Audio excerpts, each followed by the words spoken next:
gears. By the way, you can win a brand new X-Max. See the link in the description.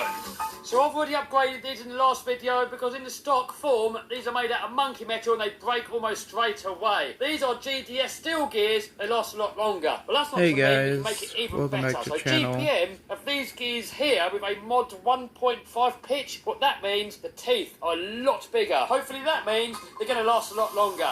Let's get them in there. So there, if you look at the comparison, you can see the new GPM one is a lot more heavy duty. So one problem that could arise from this kind of setup here is that the bearings are here, it's all supported here. So all that load going onto here, there's not really anything supporting it from this end. So GPM have a solution. Let's get it on there. Boom! There we go, we've got that bearing, and it's supported right on the end by another bearing. Also, I've put longer screws in here to hold the spur gear on and put an M3 nylock on the end of it. Because I've had these come loose before, like this, not. No idea what these bits are for. So that's how that looks. Next up, GPM pinion. Boom!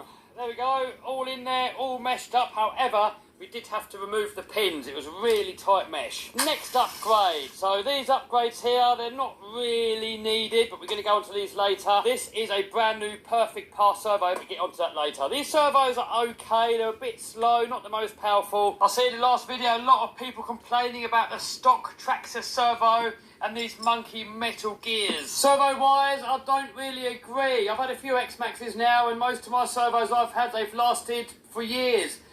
Yeah, they could have a bit more power, they could be a bit faster, but they're adequate. They're good enough for most people, and they've got a warranty on them anyway, so if it does go early on, you get a new one. I mean, people are already complaining about the cost of X-Maxes. If they start putting in $200 servos, it's going to put the price up, and people are complaining even more. You know, you can never please everybody, but you've got to try and please as many people as you can. You know, there's probably a couple of people that have said on forums how crappy they are, and a bit like Chinese whisper, the word gets round. Okay guys, just want to say before doing all this, if you want to you know, check out my follow me on Discord at JeffyLover19 and I'll follow you guys back. And now back to the video. And everyone thinks it's gospel. A bit like self-writing. I've been doing self-writing for like 8 years since the X-Maxes came out, and people say, no, you shouldn't do it, you're going to blow differentials. But in reality, I've never blown a differential, and I don't know anyone that has. It's just these little rumours get out there. Gear-wise, these monkey metal gears, I do agree, they do suck, they do not last long at all. However, they are